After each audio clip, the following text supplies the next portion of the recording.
What accusation do you bring against this man? If this man were not a criminal, we would not have handed him over to you. What do you wish me to do with the man you call the King of the Jews? Crucify him. What should I do with Jesus, who is called the Messiah? Crucify him. Why? What evil has he done? Crucify him. Crucify him. Let him be crucified.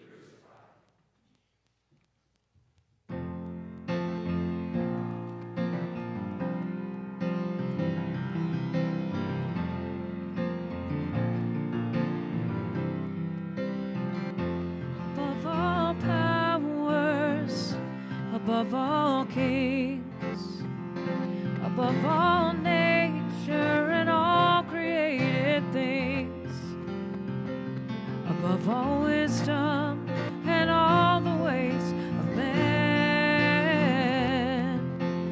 you were here before the world began. Above all kingdoms, above all thrones, above all wonders the world has ever known, above all wealth and treasures of the earth, there's no way to measure what you're worth. Crucified, laid behind a stone, you lived to die, rejected and alone, like the rose trampled on the ground. You took the fall and thought of me above all. Crucified, laid behind a stone, you lived to die, rejected and alone, like a rose trampled on the ground. You took the fall and thought of me above all. You took the fall and thought of me above all. Let us pray. Condemned Christ, treated as a common criminal and sentenced to die, your death sentence was the greatest sacrifice ever given. Entering into the darkest of places, you took on our suffering and pain. The nails that pierced your body were for each of us the weight of our sin. May we walk this day in your grace, revealing the height and depth of your great love. Amen. You may be seated.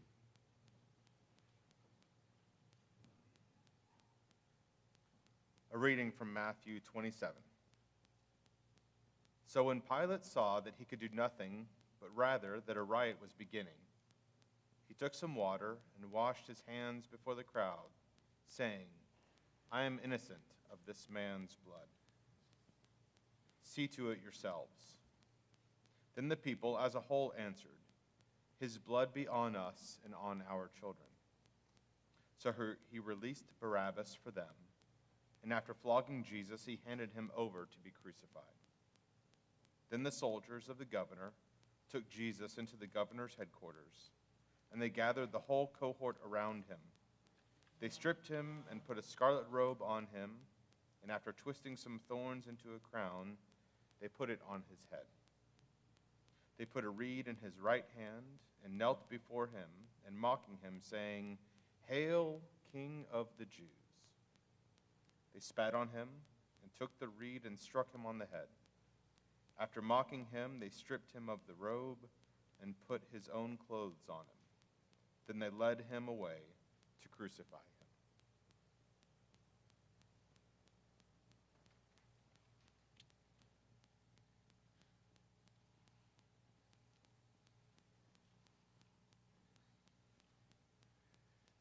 The power of a crowd can be overwhelming.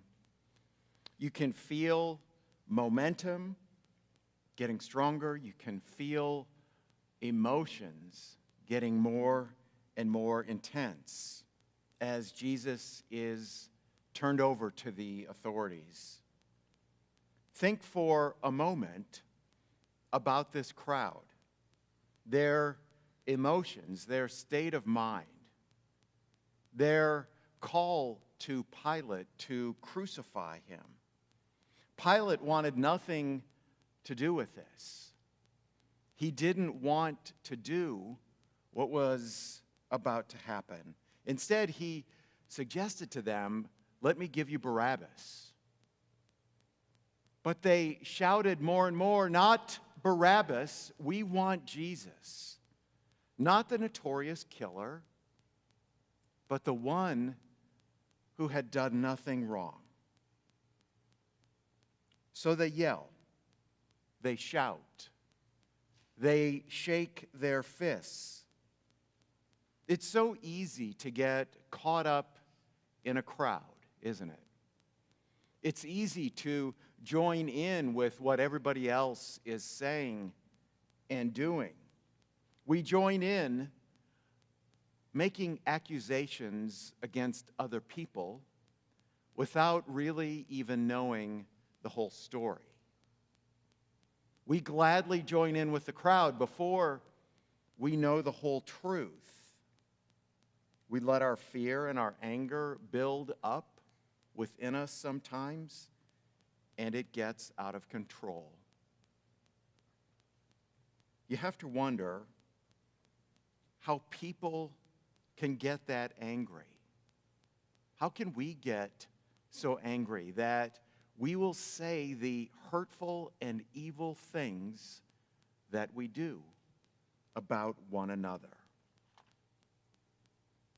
What should I do with this man Jesus, who is called the Messiah?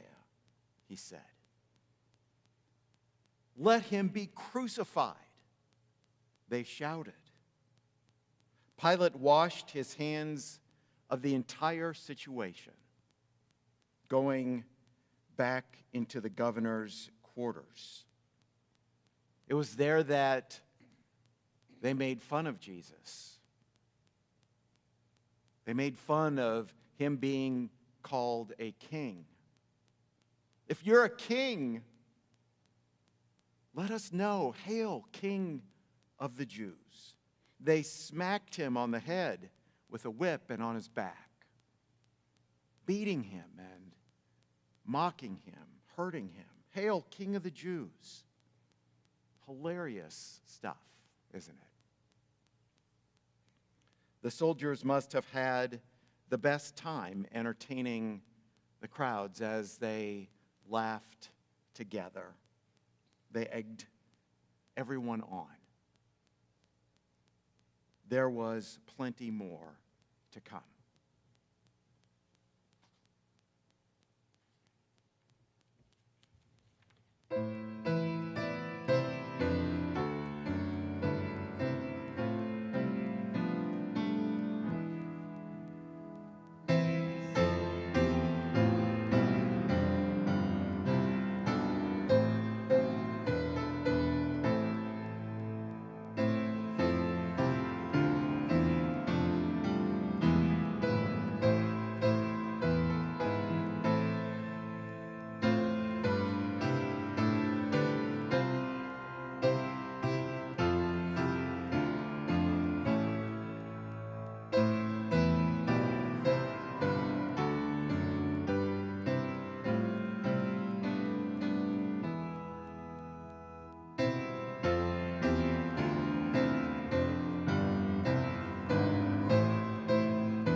reading from Luke 23.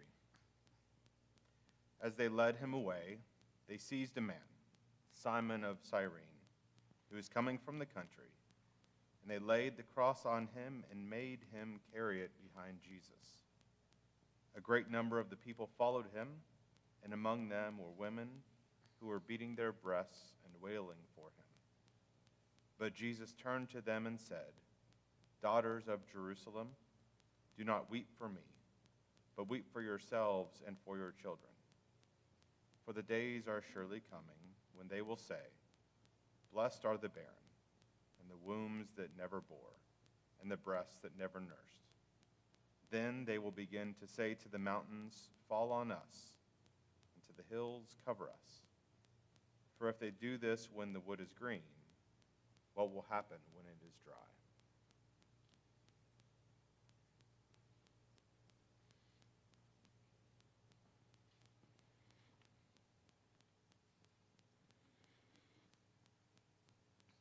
He was simply at the wrong place at the wrong time.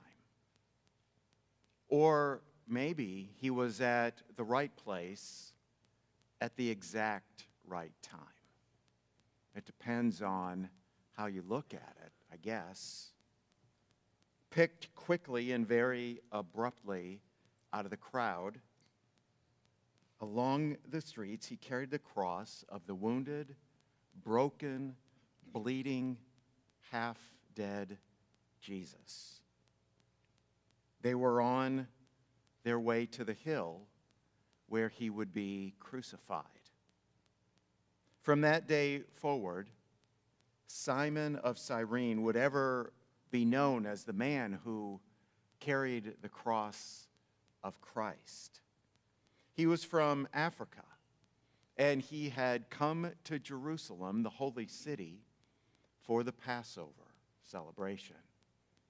He had come for a festive and wonderful event. Imagine that. He must have saved his money. It must have taken a long time to travel. It was a big deal for him to make it all the way to Jerusalem that day. I doubt he ever could have imagined what was going to happen when he arrived. All that was about to take place, especially that he would be pulled out of the crowd to do what he was going to do. The streets of Jerusalem were very narrow. It was difficult to move. People were lined up, yelling and screaming as they went by. Everyone wanted to see this spectacle, the man who was sentenced to die.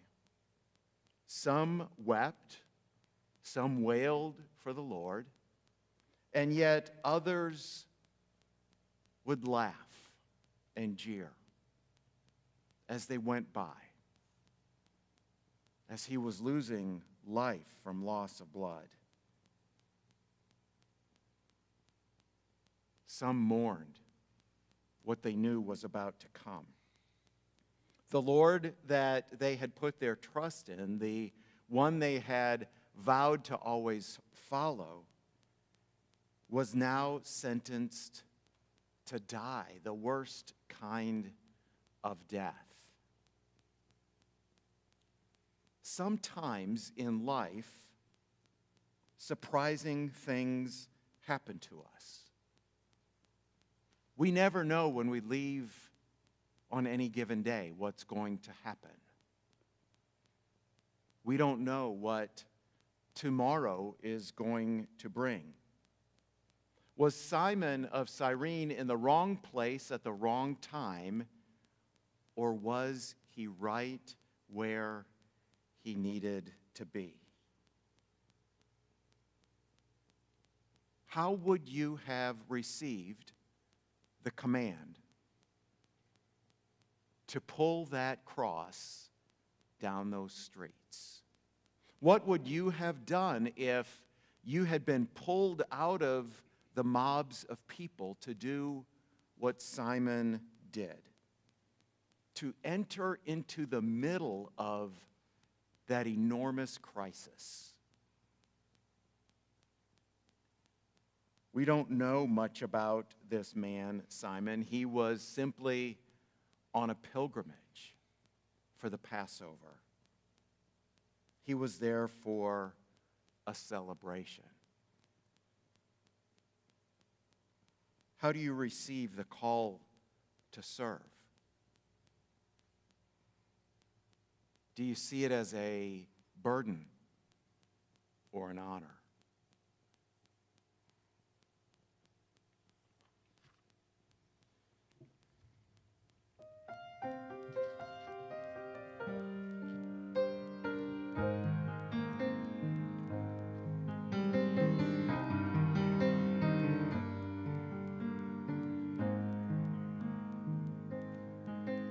Down the Via Dolorosa in Jerusalem that day, the soldiers tried to clear the narrow street, but the crowd pressed in to see a man condemned to die on Calvary.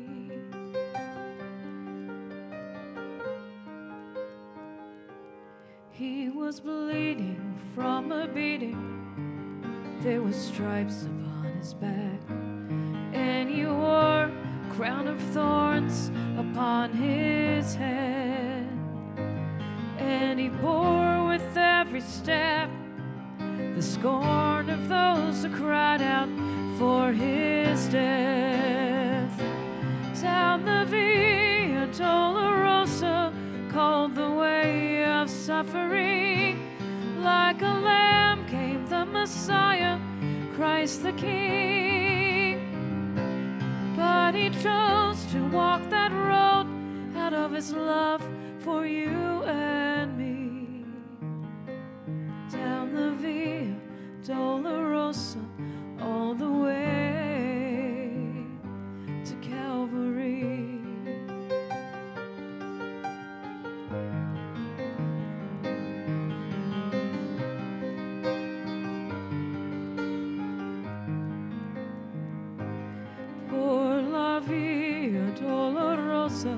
Triste día en Jerusalén, los soldados la abrían, pasó a Jesús.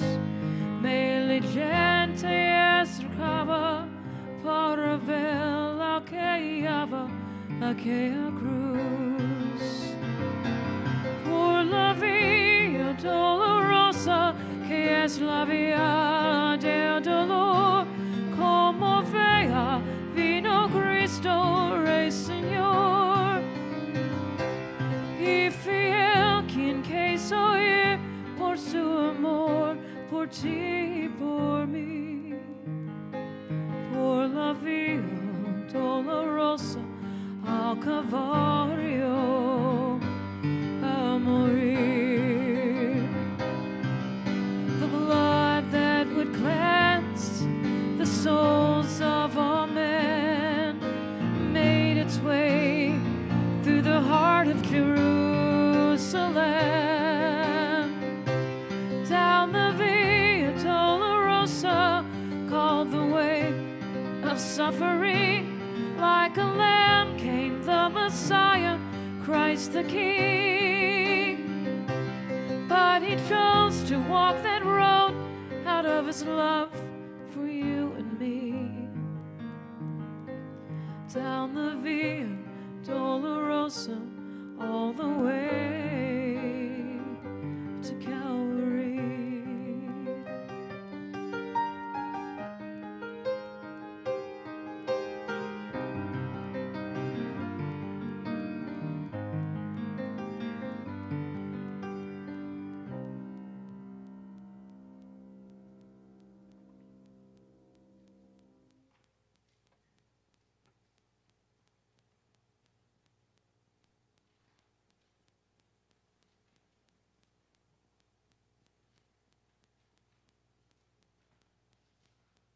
reading from Luke 23.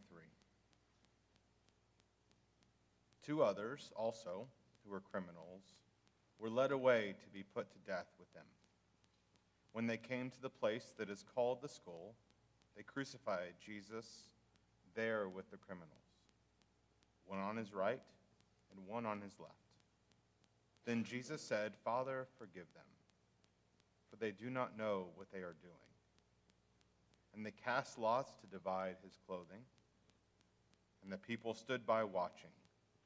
But the leaders scoffed at him, saying, "He saved others, let him save himself, if he is the Messiah of God, his chosen one." The soldiers also mocked him, coming up and offering him sour wine and saying, "If you are the king of the Jews, save yourself."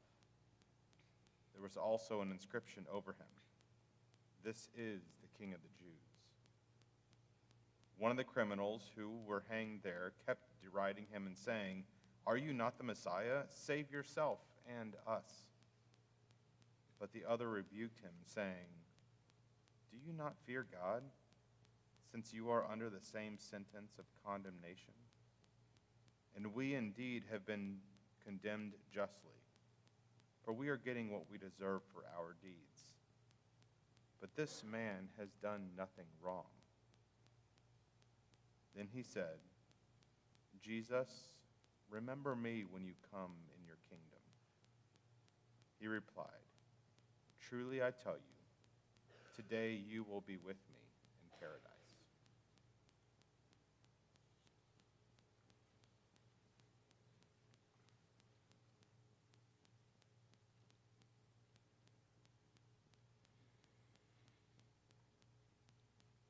Jesus has been beaten.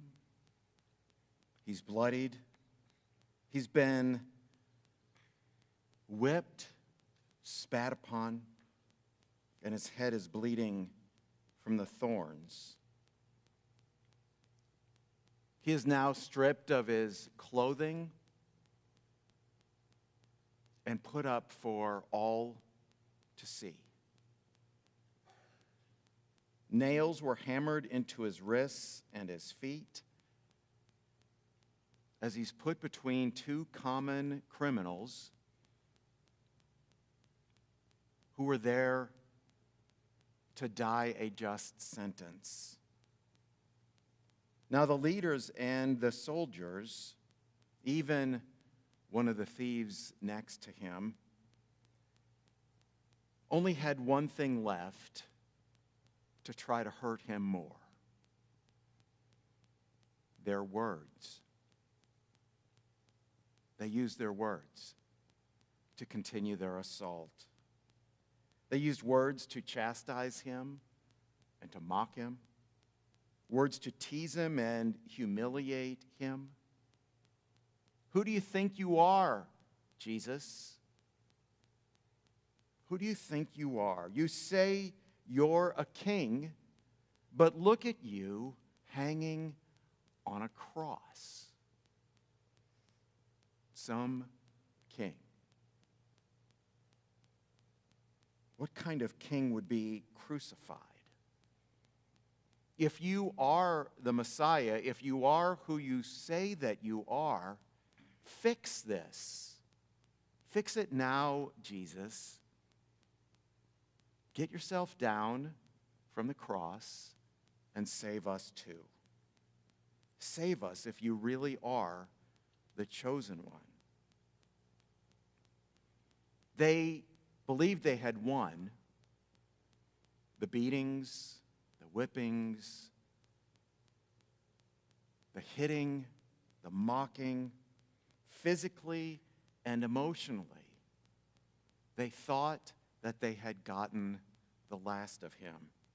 They believed him to no longer have any power.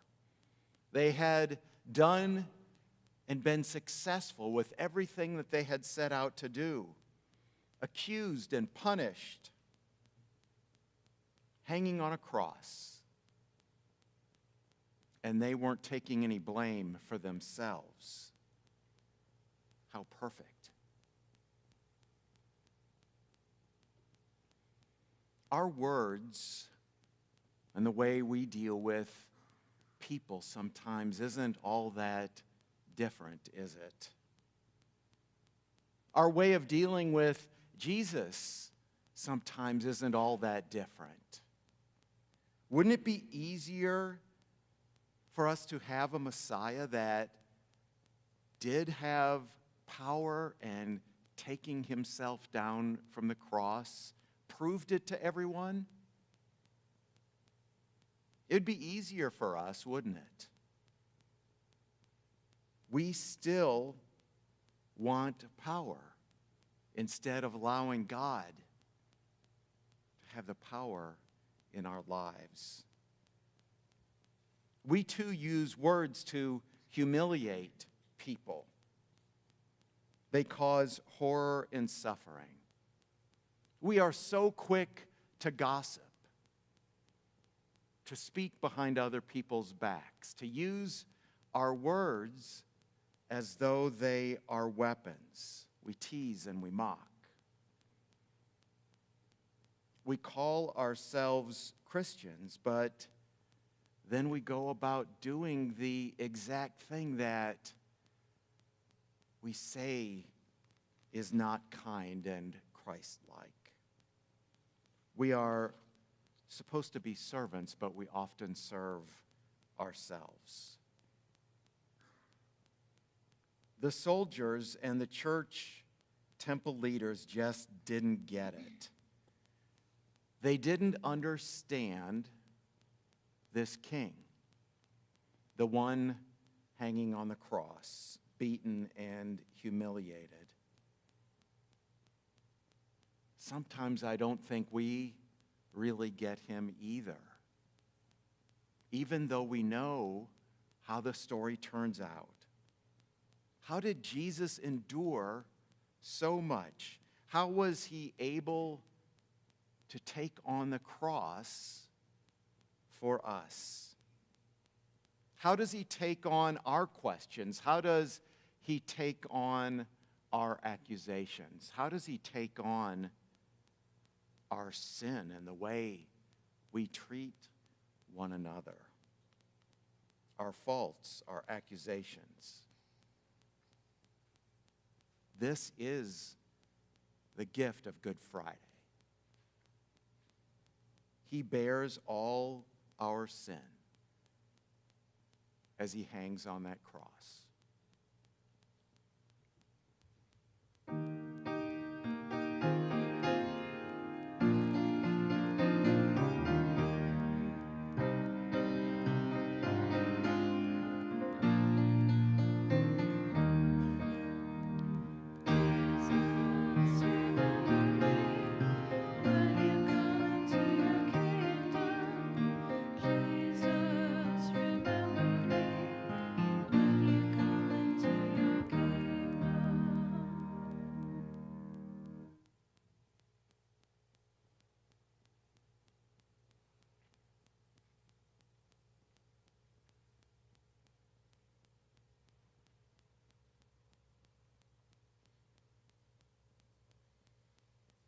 A reading from Mark 15. When it was noon, darkness came over the whole land until 3 p.m. At 3 o'clock, Jesus cried out with a loud voice, Eloi, Eloi, lama sabachthani, which means, my God, why have you forsaken me? When some of the bystanders heard it, they said, listen, he is calling for Elijah. And someone ran, filled a sponge with sour wine, put it on a stick, and gave it to him to drink, saying, wait, let us see whether Elijah will come to take him down. Then Jesus gave a loud cry and breathed his last. And the curtain of the temple was torn in two, from top to bottom. Now when the centurion who stood facing him saw that in this way he breathed his last, he said, truly this man was God's son. There were also women looking on from a distance. Among them were Mary Magdalene and Mary, the mother of James the younger, and of Joseph and Salome. who followed him when he was in Galilee and ministered to him. And there were many other women who had come up with him to Jerusalem.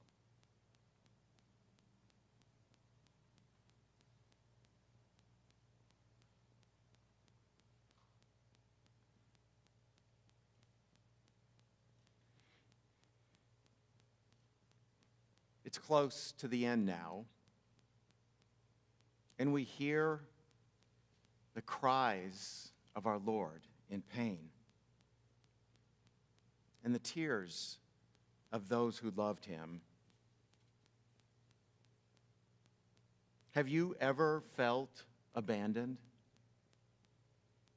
I mean, have you ever really felt as though nobody cared about you at all?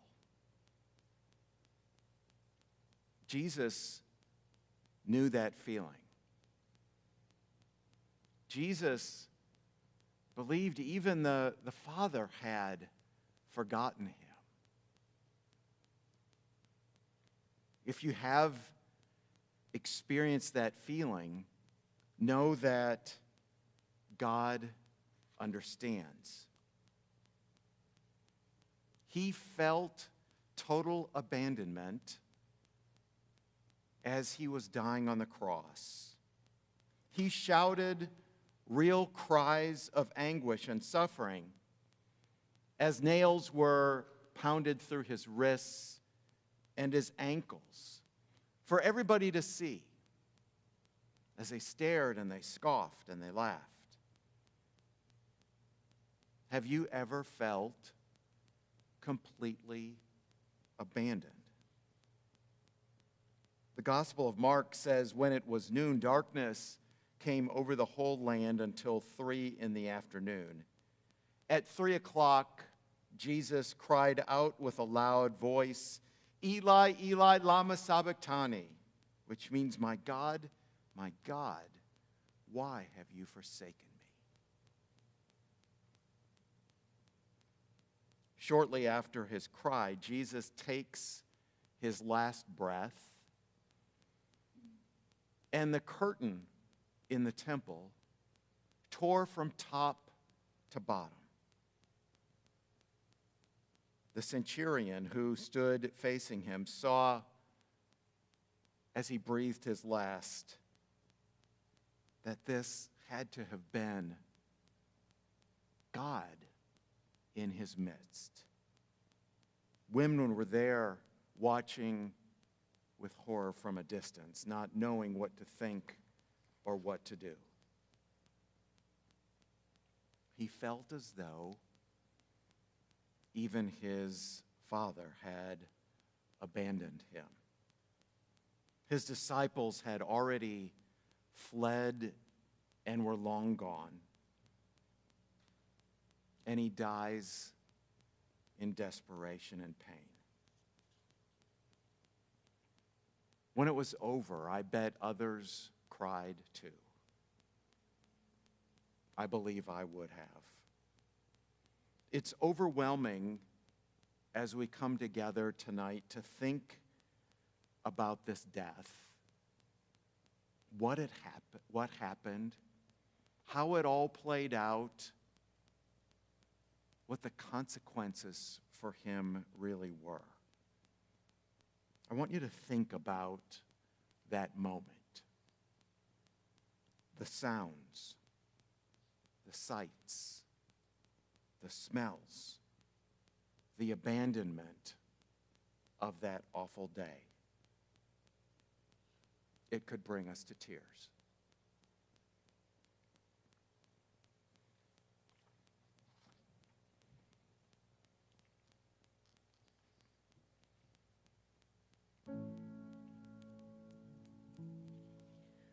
Were you there when they crucified my Lord? Were you there when they crucified my Lord?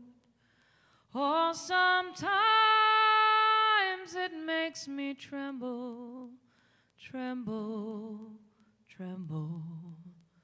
Were you there when they crucified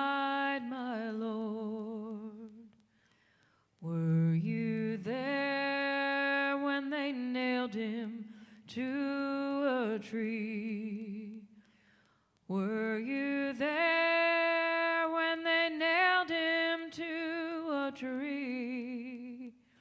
Oh, sometimes it makes me tremble, tremble, tremble. Were you there when they nailed him to a tree? Were you there when they placed him in the tomb? Were you there when they placed him in the tomb? Oh, sometimes it makes me tremble, tremble, tremble. Were you there when they placed him in the tomb?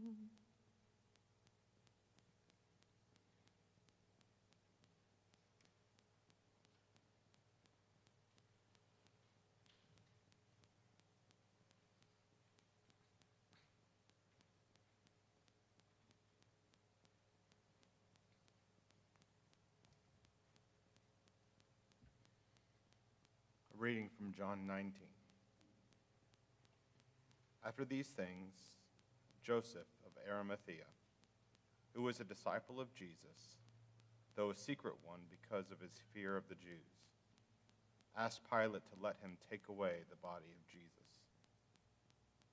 Pilate gave him permission, so he came and removed his body. Nicodemus, who had at first come to Jesus by night, also came, bringing a mixture of myrrh and aloes, weighing about 100 pounds. They took the body of Jesus and wrapped it with the spices and linen cloths, according to the burial custom of the Jews. Now there was a garden in the place where he was crucified, and in the garden there was a new tomb in which no one had ever been laid. And so, because it was the Jewish day of preparation, and the tomb was nearby, they laid Jesus there.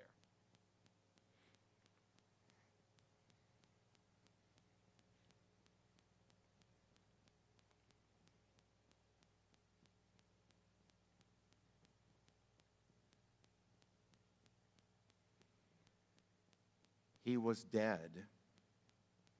And what had to be done now had to be done quickly. The soldiers had broken the bones and legs of the other criminals in order to expedite their deaths.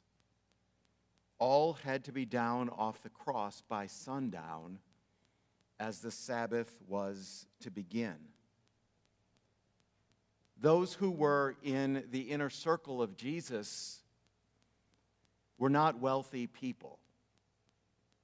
They didn't have the means to provide a place to bury him.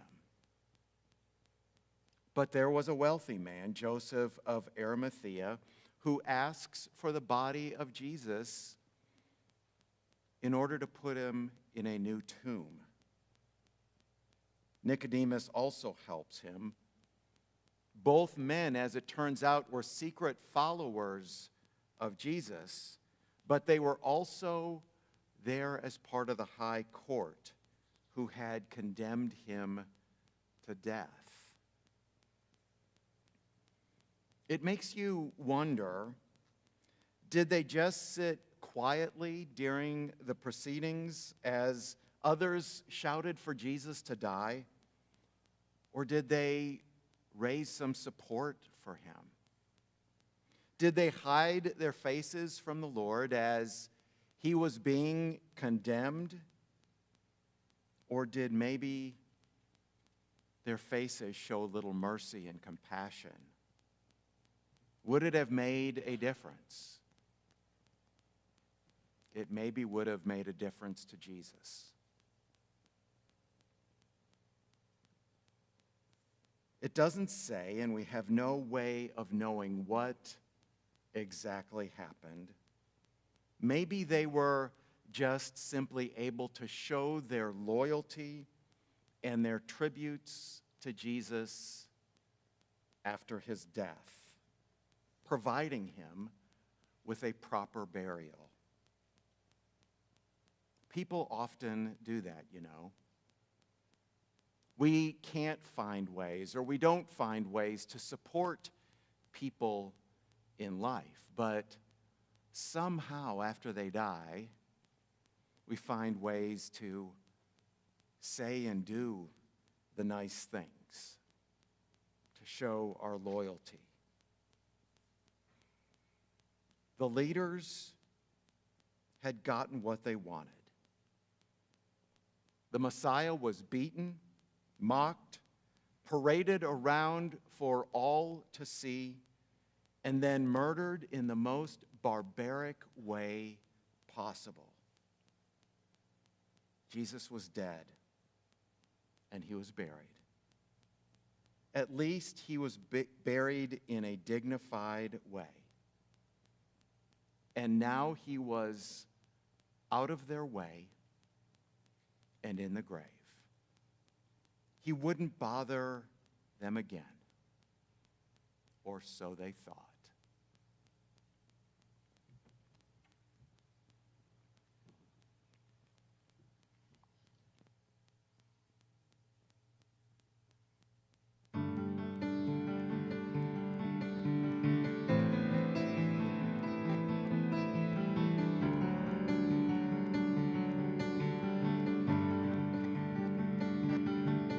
My Lord, what love is this that pays so dearly that I, the guilty one, may go free. Amazing love, oh what sacrifice,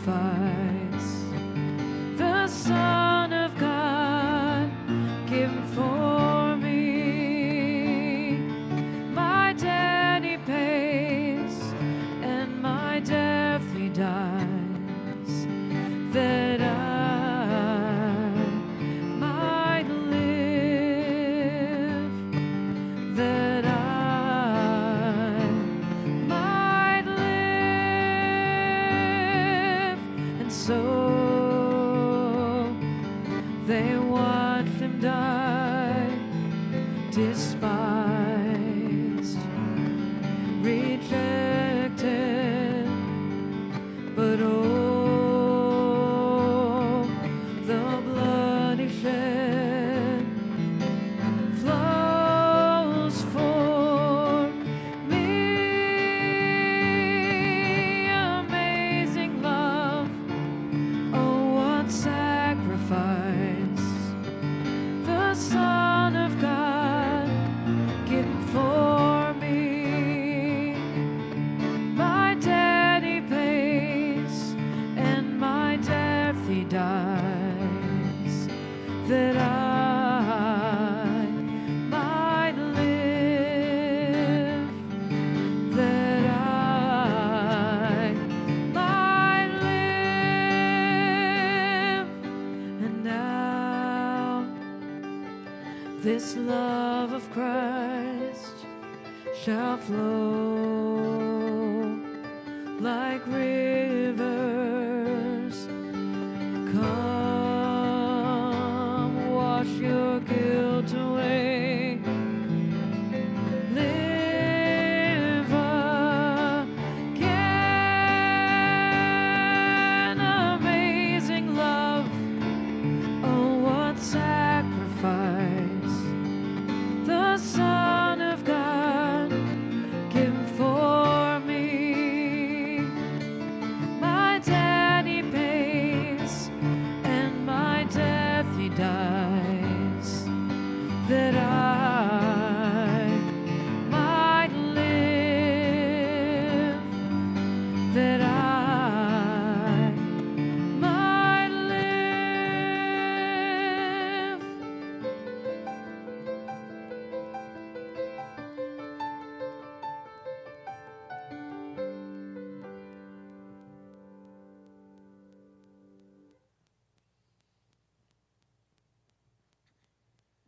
have mercy upon us. Christ, have mercy upon us. Lord, have mercy upon us. Lord, have mercy upon us, for we are like sheep who have been led astray.